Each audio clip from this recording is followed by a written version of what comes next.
DeVonta Anderson is engaged to someone new and has a baby on the way. Brittany found out at the reunion, in front of everyone, and her father came out of the audience to confront him on that stage. And that was only the second most dramatic moment of the night, because Amber Morrison and Jordan Faith are divorced. 4 months.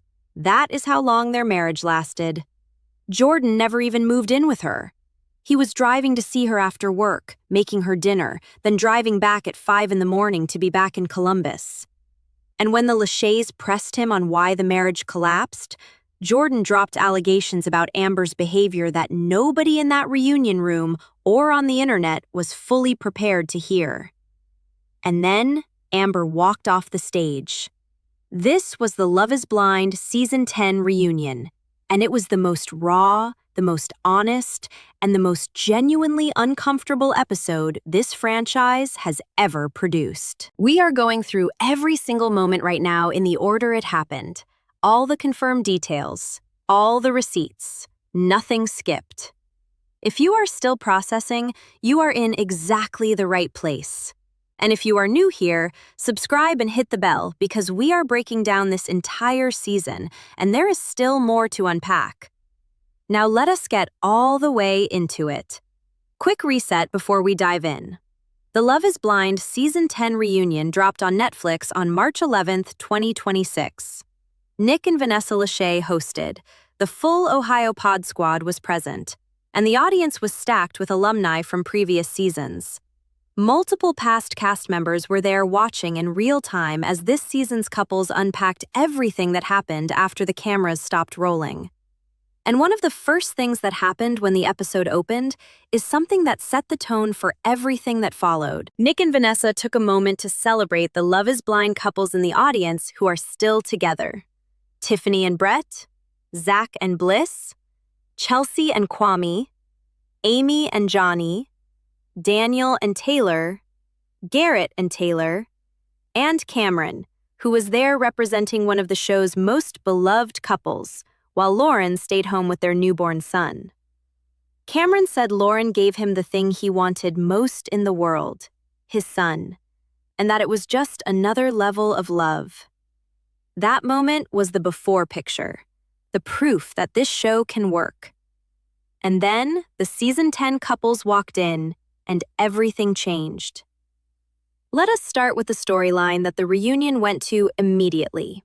No warm-up, no easing into it, straight to Amber and Jordan. These two got legally married at the altar. They said their vows on April 9th, 2025, and within 4 months, they were done. The reunion confirms that they are currently in the process of getting divorced. Jordan spoke first, and what he said was not soft. He told Nick and Vanessa that he was constantly trying to repair a trust that he did not break. He said there were some ups, for sure, but that the negatives outweighed the positives. He said the two of them never even moved in together after the wedding. Jordan was still based in Columbus. Amber is a nurse in Mount Vernon. They were doing a long-distance marriage. Jordan said he would drive to see her after work, make her dinner, and then drive back at 5 in the morning. And he claimed that Amber told him those visits did not count. And then Jordan said something that shifted the entire conversation.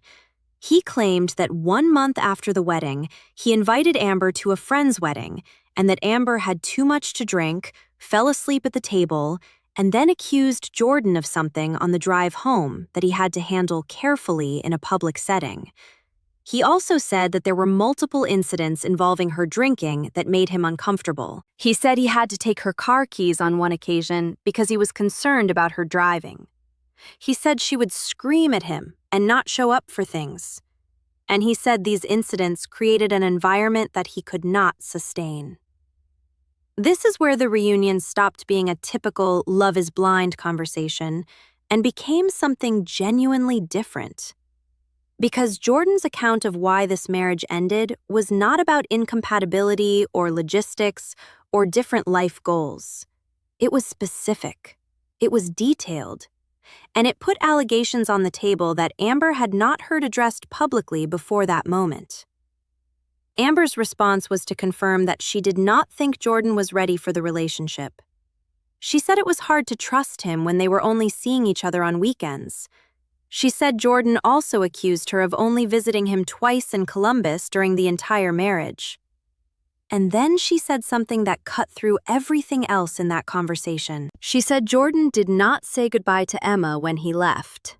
Emma is her 7-year-old daughter.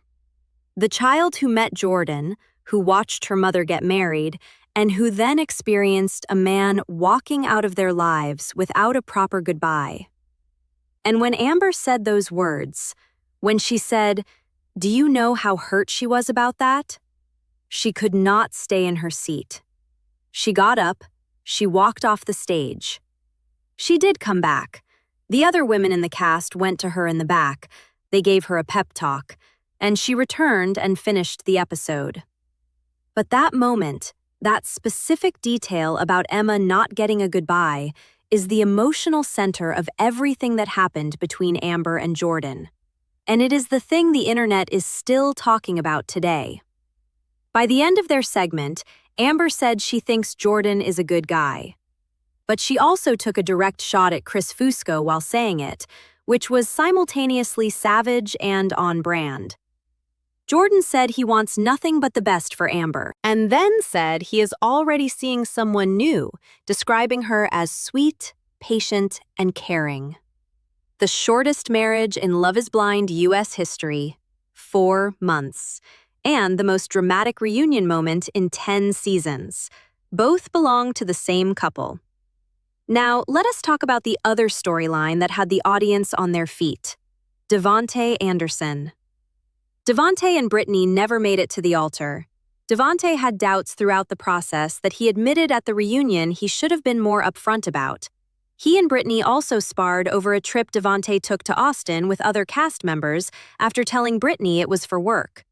She found out through social media that it was a leisure trip with the group, and that lie, however small it seemed, became a symbol of the larger communication problem between them. And then DeVonta dropped the announcement. He is engaged to someone else, someone who was not on the show, someone he met after filming Wrapped in April 2025, and they are expecting a child together. Brittany found out at the reunion, not before. She said it explicitly. She was not told ahead of time. She found out in the same moment that millions of people watching at home found out, in front of a live studio audience, with cameras rolling. And then Brittany's father stood up from the audience. Her father confronted DeVonta directly and asked him if he had lied when he told him he was ready for marriage. DeVonta said he had not lied, and Brittany's father said something that is already being quoted everywhere. He told DeVonta that you do not say you are not going to quit. You say you are going to commit, and then you do everything you can to be the man you said you would be. He told him to take that lesson and apply it.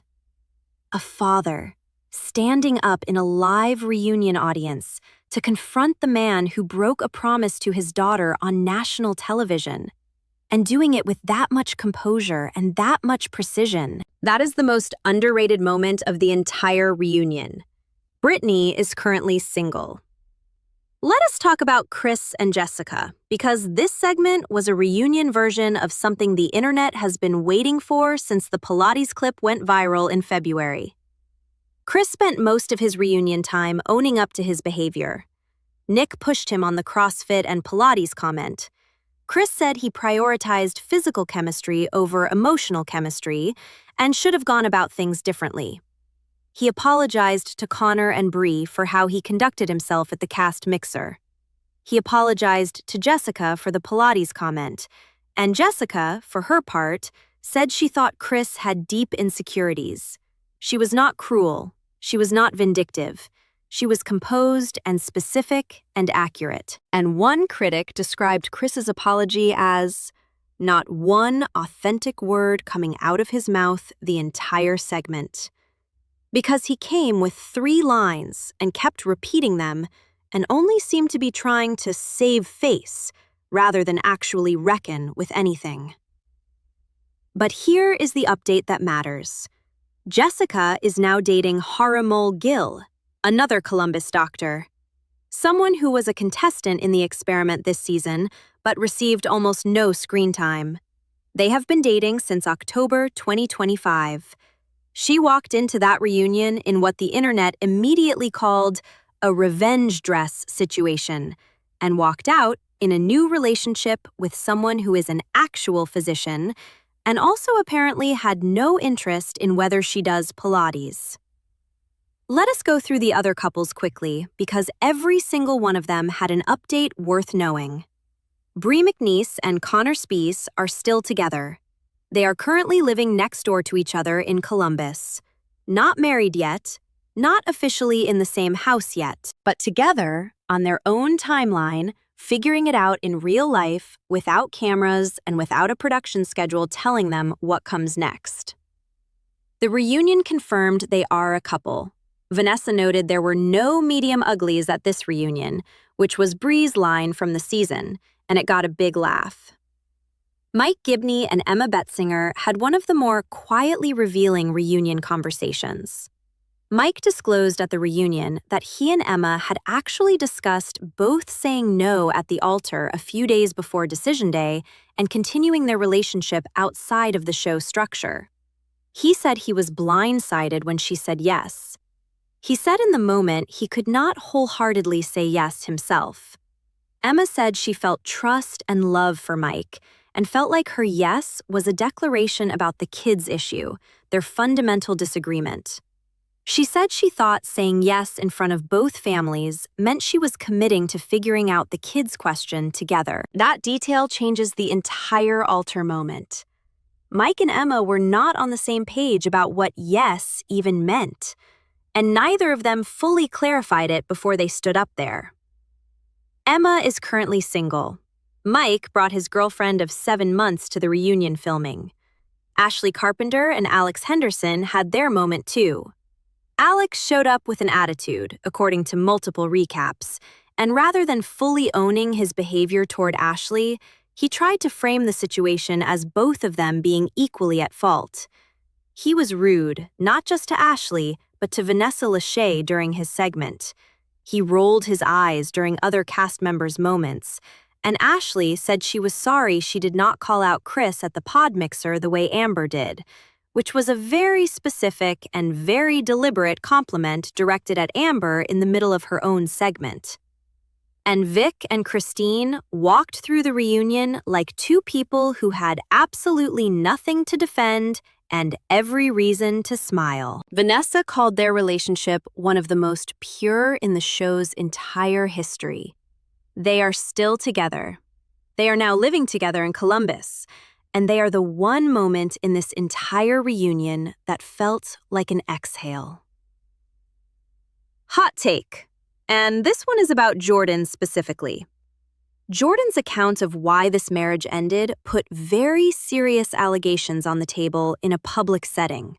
And the way those allegations were delivered, in a reunion format, with Amber sitting right there, with no advance notice that this level of detail was coming, is something worth thinking about carefully.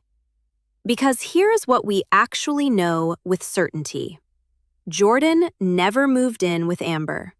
They were doing a weekend-only marriage from different cities. Jordan is already seeing someone new, and the marriage lasted 4 months. Whatever the full truth is about what happened between them, one thing is clear. A child's feelings became collateral damage in this situation. A 7-year-old girl watched a man marry her mother and then leave, and not say goodbye. Whatever Jordan's reasons were, whatever Amber's behavior was or was not, Emma did not choose any of this. And the fact that the most emotional moment of the entire reunion came from a mother trying to protect her daughter's dignity on a Netflix stage should tell you everything about what the actual stakes were in this marriage. Amber said Jordan is a good guy, and she may well be right, but good people can still make choices that hurt the people around them, and a 7-year-old not getting a goodbye is the kind of detail that does not go away with a good luck and no hard feelings. Drop this in the comments right now. Whose side are you on after everything you heard from Jordan and Amber tonight? Because the internet is completely split, and both sides have valid points, and I want to know exactly where this audience stands. So here is the full Love is Blind Season 10 reunion scoreboard. Amber and Jordan divorced in 4 months, the shortest marriage in U.S. Love is Blind history. Jordan never moved in. Allegations were dropped on that stage. Amber walked off over Emma's goodbye. She came back. She called Jordan a good guy. He is already dating. DeVonta is engaged and expecting with someone new. Brittany found out at the reunion. Her father stood up from the audience and delivered the line of the night. Chris sort of apologized in 3 lines he kept repeating without any authentic feeling behind any of them. Jessica called it deep insecurities and walked out with a new relationship and a revenge dress. Bree and Connor are living next door to each other in Columbus, still figuring it out. Mike and Emma were not on the same page about what yes meant, and still are not. Ashley's dad remains a fan favorite. Alex was rude to Vanessa Lachey, which is a choice. And Vic and Christine are still together, still happy, now living together in Columbus, and still the only couple from this season with absolutely nothing to explain. Love is blind, and tonight proved that real life is something this show is never fully prepared for. And neither are the people in it. Like this video if it helped you process everything from tonight. Subscribe if you are new because we cover this show all the way through and there is still more to come. And I will see you in the next one.